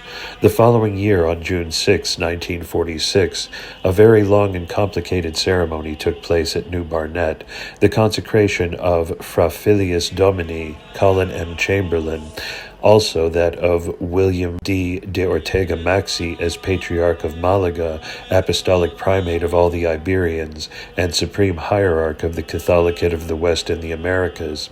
The Archbishop of Olivet and the Patriarch of Glastonbury were assisted by 4 other prelates, the Archbishop of Sothronia, the Bishop of Verulam, the Bishop of Minster, and the titular Mar of Mer. It is recorded that the venerable rite of the Holy Apostolic Church of Armenia, Oriental, and the rite of the Orthodox Catholic Church of England, Occidental, were both performed. It is hard to say how many different lines of succession were alleged to have been imparted by the 6 consecrating prelates. We are told that an observer regarding the ancient fabric and furnishings and the golden robes of the mitred prelates, not to mention the monastic garb of the community, might well have imagined himself back in the 12th century. The service was sung throughout, and beautiful music composed by members of the community was used, accompanied by the inspiring notes of the cathedral organ. Alas, in spite of this perfection in ritual and ceremonial, Mar Georges came to the conclusion not long after that poor Fra Filius Domini was not a validly consecrated bishop, and issued an official statement to this effect, adding that it was through no fault of his own, but of lack of unity of operation. Considering the mixture of rites used, this is not surprising. It appears, however, that as the instrument of consecration had been signed by the 6 co-consecrators, the difficulty was not realized immediately. The Dorothy Loff case had made the Abbey of Christ the King well known from one end of Britain to the other. Information about the life of this mixed community had been obtained for certain newspapers by very dubious methods. It is related that the case completely shattered the physique of the Reverend Father, who was a very sensitive man. His disciples were convinced that he had been subjected to diabolical persecution for 15 years.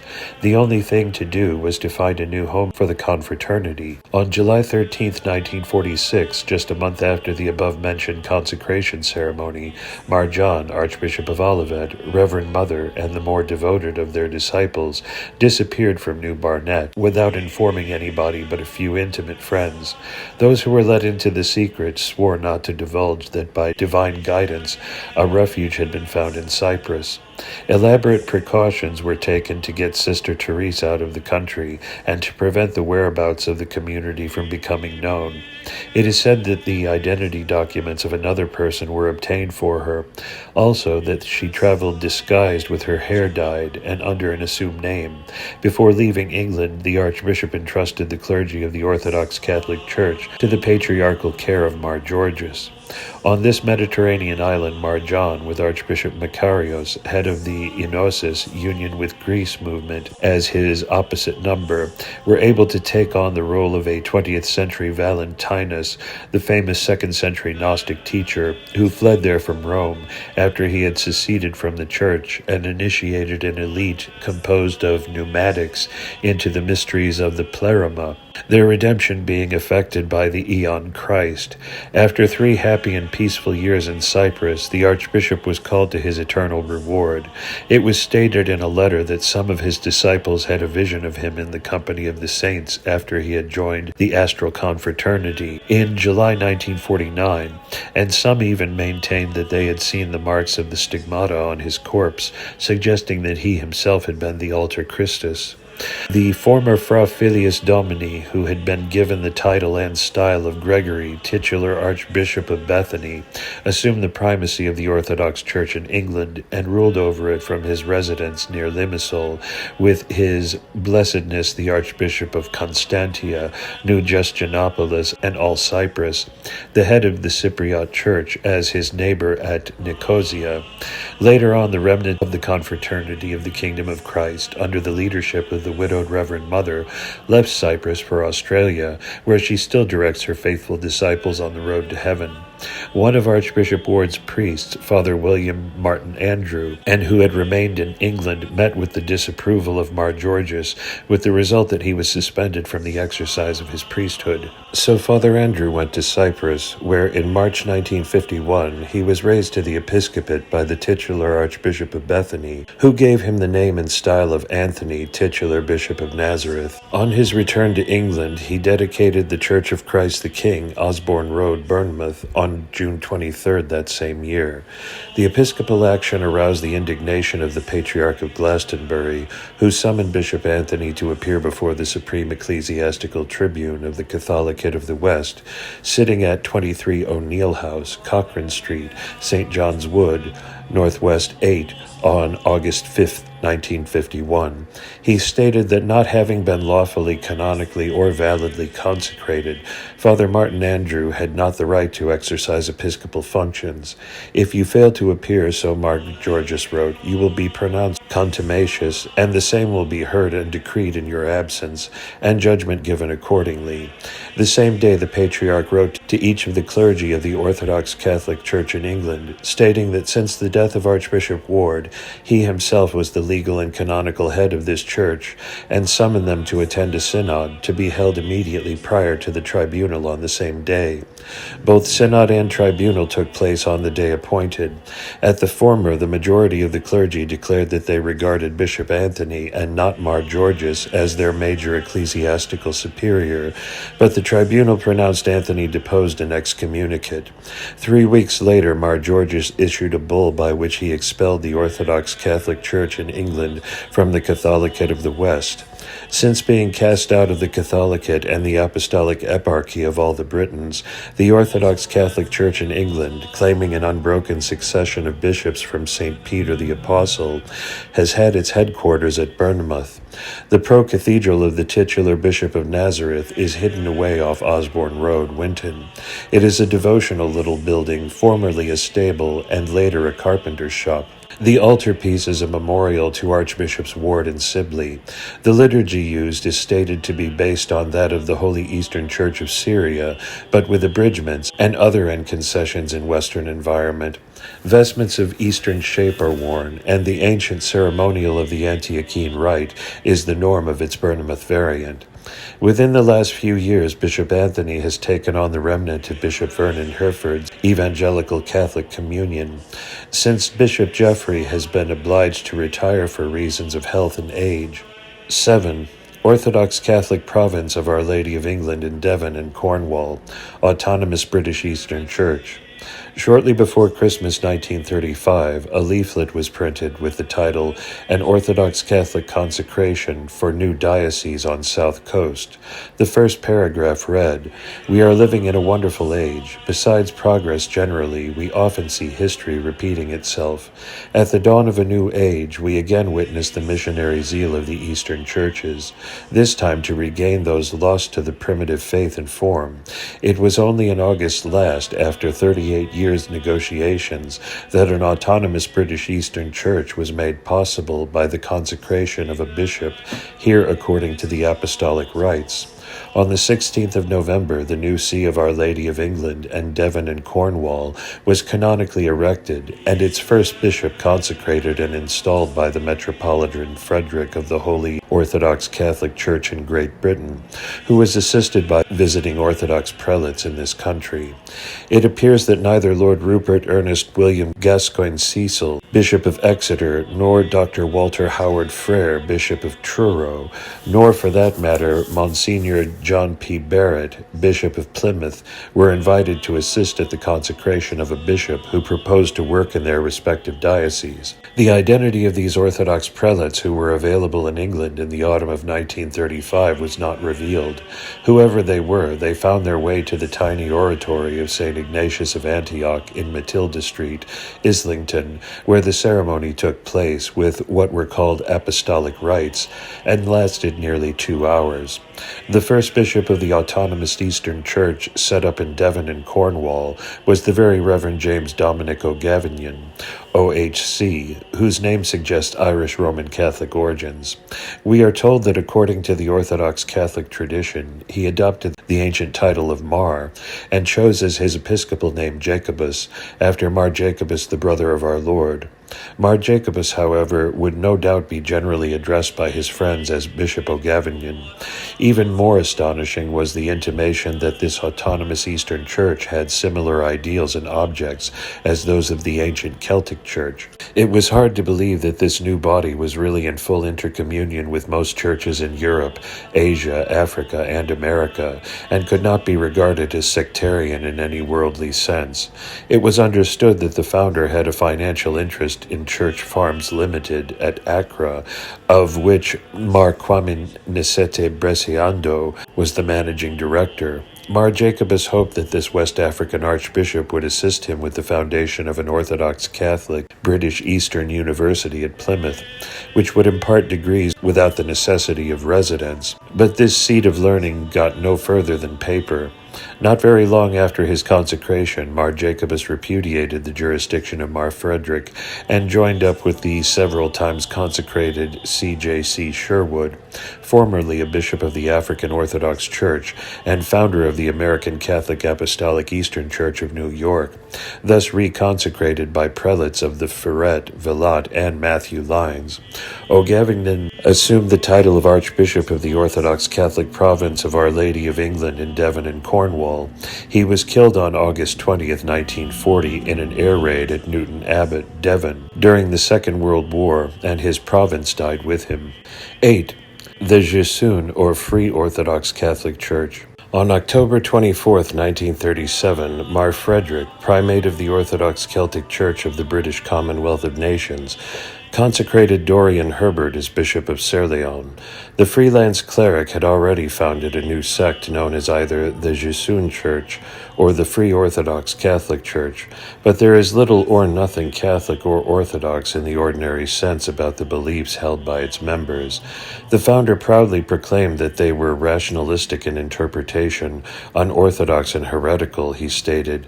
We base the unity of our organization upon the acceptance, as a true standard of human and conduct, of the moral code and precepts laid down in the life and teaching of Jesus, recorded in the four Gospels. We do not profess any creed, nor do we regard belief as a criterion of membership of the Church. Our twofold purpose, therefore, is to free Christian interpretation from intellectual bondage and to abolish the commercialization of the Christian religion. The Bishop of Caerleon professed a great veneration for Father Ignatius of Lanthony, but it is permissible to think that the latter would have been horrified at some of his opinions, for Dorian had the courage to write, "I have no hesitation in declaring myself to be a heretic." On August 1st, 1943, he consecrated Frank David Bacon of Manchester as Bishop of Mercia for the Free Orthodox Catholic Church. Herbert, who, in spite of his heterodoxy, reveled in ritualism, used a vernacular version of the Pontificale Romanum. The ceremony took place in the Lanthony Chapel, Cae Cenfi, Abergavenny, which served as the pro-cathedral and which contained many relics of Father Ignatius. The bishop explained to the congregation that his church made no distinction between those who professed to call themselves Christians, stressing that an open welcome was given to all to participate at its altars. Not content with inviting anybody to receive communion, Herbert gave further proof of his broad-mindedness by extending a cordial invitation to ladies to minister at his altars. He published a pamphlet entitled Women Priesthood, stating that he would be delighted to raise members of the female sex to holy orders, in this way emulating Michael Kowalski and other Polish Mariavite bishops, as well as setting an example for the Lutheran churches of Denmark, Sweden, and Norway to follow. In 1946, he wrote to a certain lady that he was prepared to confer orders upon women of piety and reasonable education who may be wishful to serve the cause of Christ in that capacity, even if they could only exercise the office of priestess in their own private oratories for the benefit of their relations and friends. He explained, "I do not impose any doctrinal limitations, but extend the widest possible freedom of interpretation. I do not ask for any recompense for my services as bishop, except for the actual cost of travel and lodging incurred when visiting to confer orders." Possibly in order to guarantee that the orders be imparted to women were really valid, he took the precaution of being reconsecrated by Mar Georges on December 3rd, 1944. The ceremony took place in the oratory of Saints Cosmas and Damian, Lepton, Huddersfield, thus inoculated with the spiritual bloodstreams of alleged Syrian Antiochene, Armenian Uniat, and Order of Corporate Reunion lines of succession. The Bishop of Caerleon, on the following day, consecrated an electrical engineer named George Henry Brooke as Bishop of the Order of Rival. He was known later as Mar Adrianus, Bishop of Dira, in the eparchy of all the Britons of the Catholicate of the West. The Order of Rival was not, as might be supposed, a revival of the Cistercians, but a group of tertiaries of both sexes who observed a simple rule. In the summer of 1946, Mar Adrianus appointed Mar David I, Patriarch of Malaga, as Grand Master for the Americas. On August 18th, the latter prelate solemnly installed Prioress Francine as head of the transatlantic branch. The ceremony took place in the Patriarchal Chapel at Los Angeles, California. In the autumn of 1947, Bishop Herbert heard that at long last an attempt would be made shortly to revive monastic life at Lanthony Abbey, as it had been led in the time of Father Ignatius. It must have rejoiced his heart to ordain deacon and priest William Albert Cork, who had received the 4 minor orders from Mar Georges. Cork immediately assumed the rank of abbot, and on January 1st, 1948, he was raised to the episcopate by Bishop E. O. Cope, known as Ignatius, OSB, of the new sect called the Free Anglo-Catholic Church. In spite of his wide-ranging heterodoxy, Bishop Herbert had a profound belief in the magic of apostolic succession. By this time, he had assumed the title of Mar Doreos, and he yearned to revive the long-dormant ancient British Church, regarding himself as the canonical successor of Mar Pelagius Morgan, ignoring the fact that this nebulous church was already part of the Catholicate of the West. On August 11, 1953, Mardoreos informed the Bournemouth Daily Echo that the early British Church, which for the first 600 years of the Christian era was the only Christian church throughout the whole of Britain, continued its independence until the 11th century, when its Antiochene apostolic succession was broken down and ended in favor of the Roman Catholic succession of Canterbury. It ceased to exist. The alleged canonical successor of St. Joseph of Arimathea and St. Aristobulus explained to the reporter that his revived Brittonic church did not as yet possess any cathedrals, nor did he dwell in a palace like the prelates of the established Church of England. His humble abode was at 197 Chepstow Road, Newport, fortunately within a mile or so of Caerleon, where there was a Roman Catholic church dedicated to the ancient British martyrs, Julius and Aaron. He was a widower and had been a vegetarian for 37 years. He was a keen chess player and a Freemason. In this respect, he followed in the footsteps of Mar John, Archbishop of Olivet. Music was his hobby, and he was a devotee of Beethoven and Handel. Another tremendous interest was work among the various groups of Muslims in Britain. His assistant was the Right Reverend Leonard M. Parsons, Doctor of Science, London, Literature Doctorate, Bishop of Avalon, whom he had recently consecrated. The latest achievement of the revived Brittonic Church was the organization of a Holy Grail Christian crusade against brutality to animals and all wild creatures. This order, so Mardoreus explained, was widely scattered throughout England and Wales, and functioned under the spiritual patronage of King Arthur and his knights. He said, "We strive to emulate that wonderful chivalry in the spiritual sense of their great exploits against injustice. Hence our acceptance of the Gintrap challenge. We do our work on the rugged paths of the world. We attach importance not to any person's profession of belief, so much as to what he or she actually does to interpret the holy teaching of Jesus into actual good works." The bishop informed the readers of this Bournemouth newspaper that ancient British church folk had already distributed thousands of anti-Gintrap leaflets, and this apostolate had been given so intense that the Knights of the Holy Grail were heavily in debt. The Right Reverend Dorian Herbert, Doctor of Theology, Bishop of Caerleon, British Church, and Prior of the Order of the Holy Grail, as he was described, obtained further publicity in the summer of 1954. On July 20th, he headed a mercy parade through the main streets of Liverpool.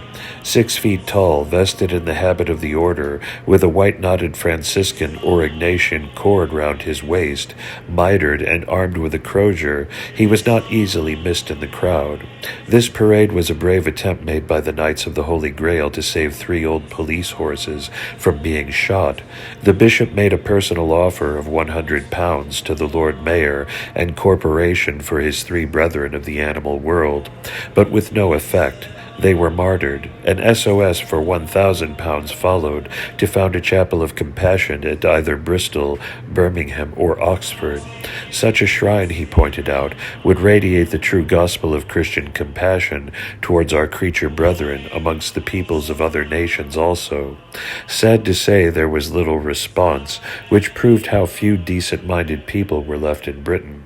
The people of Caerleon's 20th century Christian crusade against brutality to animals and all wild creatures was almost as much of a failure as the last crusade against the Muslims undertaken by St. Louis in 1270. In 1949, the head of the ancient British Church, whose attitude towards the disciples of the Prophet differed from those of the 13th century King of France, and Ambrose Philips de Lisle, took part in the first international conference of Muslims held in Great Britain as guest of His Eminence Sheikh Abdullah Ali al-Hakimi, head of the Muslim community of the United Kingdom. Robed in cope and mitre, Bishop Dorian sent a greeting of goodwill to 11 Muslim nations throughout the world. By Christmas 1957, Bishop Dorian's writing paper displayed the word agnostic after his name, which he explained as follows: The incorporation above of the definition agnostic is to indicate that as Bishop of Caerleon, British Church, I desire to make it clear that I do not subscribe to modern interpretation of conventional Christianity. The original British Church, in company with the earliest other Christian churches, existed before the creeds and theological dogmas were formulated. The agnostic Christian is one who openly admits that he does not know, and rejects the fanciful notion that certain privileged ecclesiastical authoritarians, or any others, have any more real knowledge than he has. His Christian fellowship is based upon loyalty to identity of purpose, and not upon fear, or the promise of reward here or hereafter. Real nobility of character is in doing good for its own sake. Whether Father Ignatius, whose miraculous tabernacle from the high altar of Lanthony Abbey is now enshrined in the oratory of the Holy Grail at Newport, Monmouthshire, would approve of agnostic Catholicism as preached by Mardoreos, Bishop of Caerleon, of the central province of the Holy Orthodox Catholic Church of Great Britain and Ireland, otherwise the British Church, is somewhat doubtful. D. 1. L'Église catholique francaise, l'Église orthodoxe gallican autocephale, and other Gnostic bodies in France directly or indirectly associated with Follot. Timotheus was far from being the first person to form a heretical and schismatic church in France. Many predecessors had helped to prepare the ground for him in the past 100 years. He fits into a pattern which cannot be understood without a knowledge of some of the strange organizations which sprang up underground after the French Revolution, and which offered a substitute for Orthodox Catholicism. To start with, there was the Constitutional Church formed in 1790, when the National Assembly ordered the clergy to adhere to the civil constitution. Many of the 130 dioceses were suppressed by the government and new ones erected. It was decreed that the bishops should be elected by local conventions of the clergy and confirmed by the metropolitans, but without confirmation by the Holy See. All clergy were required to take an oath to maintain the Constitution on pain of deprivation. Pius VI insisted that this legislation must be resisted. Only 4 bishops took the oath, and most of the rest went into exile, as did about 1,657 priests. Supported by the government, the schismatic body gained adherents, and new bishops were consecrated. Several of them married. By 1795, the Constitutional Church had obtained comparative freedom of worship on condition that Sunday was not observed. The Décadaire, or 10-day week, having been substituted. 2 of the chief leaders of the schism were the Abbé Grégoire, who became Bishop of Blois, and the ex-Jesuit M.J. de Fraisse, who consecrated Archbishop of Bourges. In 1801, Napoleon, as first consul, concluded a concordat with the Holy See, and 12 constitutional bishops were allowed to retain their sees, having submitted to Pius VII. But it was this concordat that resulted in another schism known as the Petite Église. It consisted of the French Catholics who refused to accept the agreement made between the government and the Pope. These priests and layfolk remained loyal to a number of bishops still in exile, who would not return to their dioceses when ordered to do so by the Pope. On the downfall of Napoleon in 1815 and the restoration of the Bourbon monarchy, most of the exiled bishops were reconciled with the Holy See. 3 prelates, Monseigneur de Sorcy, Bishop of La Rochelle, Monseigneur de Themines, Bishop of Blois, and Monseigneur Seignelay de Colbert, Bishop of Rodez, refused to obey the instructions issued by Pius VII. Monseigneur de Themines acted as primate of the Petite Église until his death in 1829. He never consecrated a successor, and the last priest of this schismatic body, the Abbé Uzouf, died in 1847. Its adherents were most numerous in Brittany, La Vendée, and around Lyon. Finding themselves with no priest, they continued to worship together and ensured that laymen baptized validly. About 1903, an effort was made to link up the remnant of the old Catholic Church of Utrecht, but nothing came of it. It is estimated that there are still roughly 3,500 members of the Petite Église in France. They are known as Louisettes in Brittany, Philechois at Toulouse, Clémentines in Rouergue, Illuminés or Dissidents in Poitou and Vendée, elsewhere as Blancs, Beurs, Fidèles, or Élus. The Église Johannite des Chrétiens Primitifs was a cryptic body which had its origins in the alleged associations of Freemasonry with the Knights Templar, the military order founded in 1118, but suppressed by Clement V in 1312 on charges of immorality, superstition, and heresy. In 1704, the little resurrection of the Templars took place, with a fictitious history and elaborate ceremonial. The members even tried to get the Order of Christ in Portugal, legitimate descendants of the Templars, to recognize them.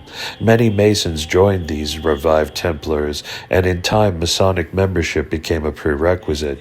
This led to a sort of pseudo-Catholic religion being invented. The esoteric church had a patriarch and a primate, both of whom were consecrated and enthroned with ornate ritual and ceremonial. The ordained priests were known as doctors of the law.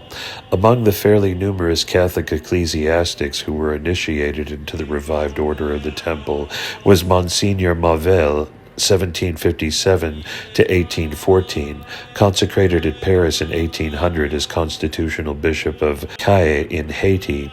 Then there was also Bernard Fabre Palaprat, 1777 to 1838, who had been ordained priest by the Bishop of Lot. In 1803, he was consecrated pontiff of the Johannite Church of Primitive Christians by a dubious prelate named Arnauld. On July 29, 1810, he was reconsecrated sub conditionae by Monsignor Maviel, by this time primate of the Johannite Church. Fabre Palaprat was a leading Mason by this date. He fabricated the so-called Charter of Transmission, if he did not inherit it from 1704, and fabricated relics. The sword of de Molay, last Grand Master in 1314. Some bones rescued from burning were discovered, also a spurious gospel known as Leviticon. So far as can be discovered, this body was very much of a secret society, worshipping behind locked doors. Between 1810 and 1841, numerous bishops were consecrated, and even more priests, most of them lapsed Catholics, ordained for the celebration of occult rites. After 1860, little more was heard of the heretical and schismatical Église Johannite des Chrétiens Primitifs, the order of whose clergy may have been valid, even if highly irregular. This twilight church, very much of the catacombs, was perhaps the first of innumerable sects which have sprung up in France during the past century and a half, all of them striving to revive some more or less forgotten heresy. Most people think of France as a Catholic country, but since the collapse of the Church at the Revolution, it has produced almost as many curious little sects as England has done in the same period, though none of them have increased and multiplied, as has been the case with some of the nonconformist bodies this side of the Channel. In 1831, the same year that the Abbé Lamennais issued in the last issue of L'Avenir his Acte d'Union, in which he called for the union of all freedom-loving men, optimistic that Gregory XVI would put himself at the head of this crusade, another schismatic body was formed in France known as the Église catholique Francaise. Lamennais had already prophesied an impending revolution and demanded the separation of the church from the state, and it was Monsignor Ferdinand Châtel, 1795 to 1857, a convinced Gallican, who took a shortcut to this end. In 1830 he lapsed into schism and opened an independent chapel at Paris on February 20th, 1831. 4 months later he was initiated in the Order of the Knights Templar and was raised to the episcopate by Monsignor Michault, primate of the esoteric Johannite Church, with the help of Monsignor Poulard, who had been consecrated constitutional bishop of Autun in 1801. Monsignor Châtel formally erected his national church in January 1833. Small groups were formed in Paris, Brussels, Nantes, and in parts of the Vendée, Haute-Vienne, and Haute-Pyrénées. In 1837, Julien Le Rousseau, curé of the chapel at Nantes, was raised to the episcopate as bishop for Belgium. Monsignor Châtel assumed the title of Bishop Primate of the Gauls and drifted further and further into liberal Catholicism. Between 1842 and 1844, the ecclesiastical and civil authorities carried on an open warfare against this schismatic sect, which was eventually suppressed by Louis Philippe. Its adherents lingered on in out-of-the-way places during the Second Empire, even after the death of the founder in 1857. A much more esoteric body was formed around the same time as Monsignor Châtel's Église catholique Francaise, and which was the prototype of others. The founder, Pierre-Eugène Michel Vintras, was born at Bayeux in 1807, and at the age of 24 became the manager of a cardboard factory, where he found a kindred spirit in Ferdinand Geffrey, an adventurer who belonged to a mystic magic circle.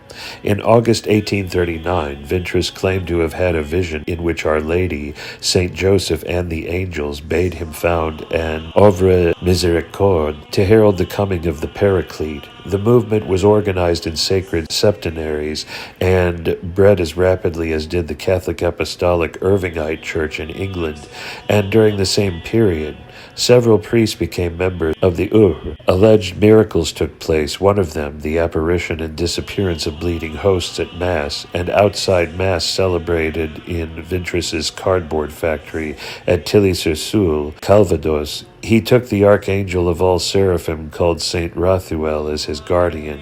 In 1841, the Abbé Charroz published the Opuscule sur des communications annonçant l'œuvre de la miséricorde et renovabis faciem terram, of which 6,000 copies were printed. It was instantly condemned by the Archbishop of Bordeaux, and for some reason Vintras found himself in prison for 6 years.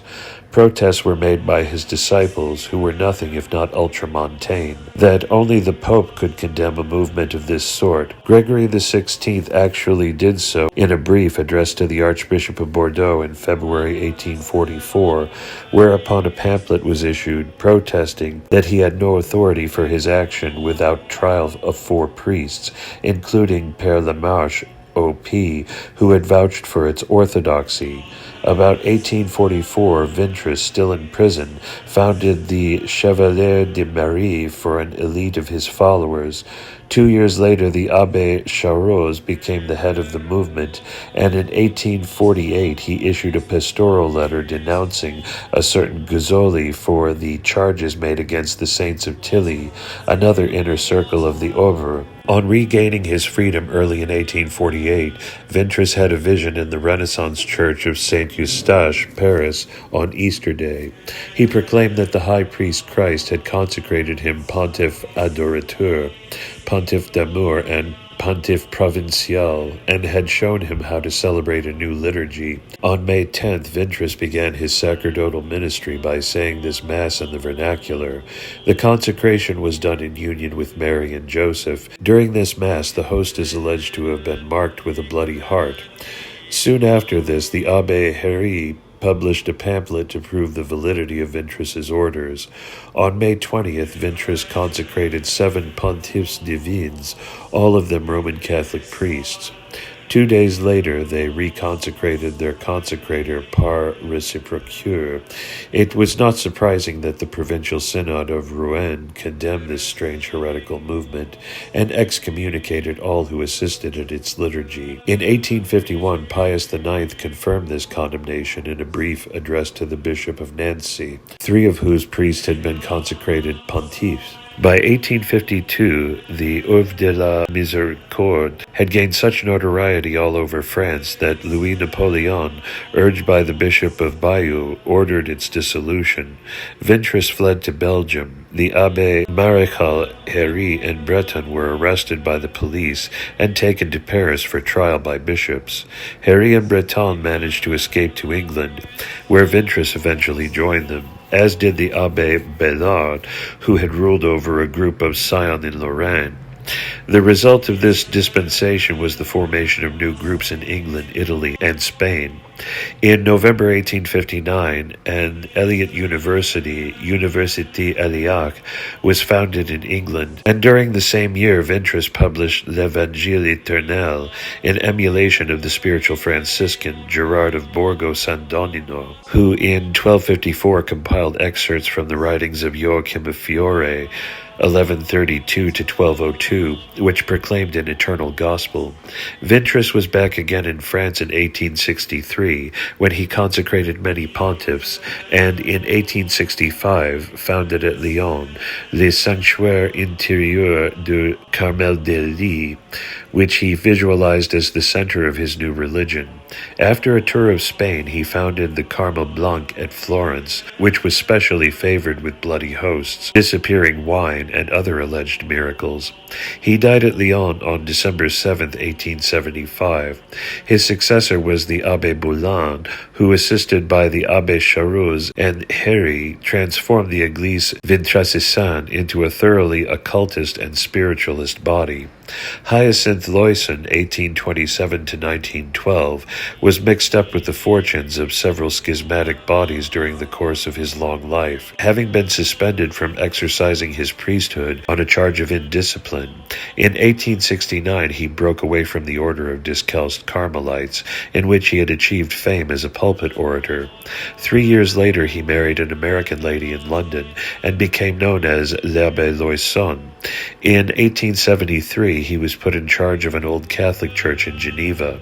The conservative-minded Church of Utrecht, which did not abolish compulsory clerical celibacy until 1922, gave Loyson little encouragement, though Bishop Herzog of Bern was more sympathetic, especially after the Swiss Old Catholics abolished clerical celibacy in 1875. The married abbé moved to Paris in 1879, where he opened a chapel. Dr. Robert Eden, Bishop of Moray and Ross, and Primus of the Scottish Episcopal Church, and Dr. Henry Cotterill, Bishop of Edinburgh, kept an informal oversight of what was called the Gallican Catholic Church. In 1888, Dr. Cleveland Cox, Bishop of Western New York in the American Episcopal Church, took this French schismatic body under his patronage and helped to finance it. Loyson was never an organizer, and people were attracted to his chapel mainly by his gifts as a preacher. After his resignation in 1893, the Dutch Old Catholic bishops agreed to accept his followers into communion. In 1884, Loyson and his wife invited Villatte to Paris so that they could discuss the possibility of getting him ordained as an Old Catholic priest for service in the Protestant Episcopal Diocese of Fond du Lac. In 1888, the ex-Catholic friar helped to plant the seeds of doubt in the mind of Father Matthews, then priest in charge of St. Mary's, Bath, which led to his becoming a Unitarian the following year. During the first decade of the present century, the Abbé and Madame Loyson, who were then living in Switzerland, were in close touch with both Bishop Vernon Herford of Murcia and Middlesex and with Bishop Benedict Donkin of Santa Croce in Sicily. In fact, there seem to have been very few bishops and clergy of the ecclesiastical borderland with whom the Loysons were not associated at one time or another. The schismatic bodies mentioned so far defended their basic position on a certain group of religious opinions known as Gallicanism. These opinions might be summed up as the belief that from as early as the 4th century, the majority of French bishops and clergy had held the true doctrine of papal authority, and that from time to time they had set a splendid example to the rest of the Catholic Church by their defense against the insidious encroachments of Rome. In the 17th century, what were called the ancient liberties of the Gallican Church became a subject of controversy. The 4 Gallican articles drawn up by the French bishops were condemned by Alexander VIII in 1690 and by Louis XIV 3 years later.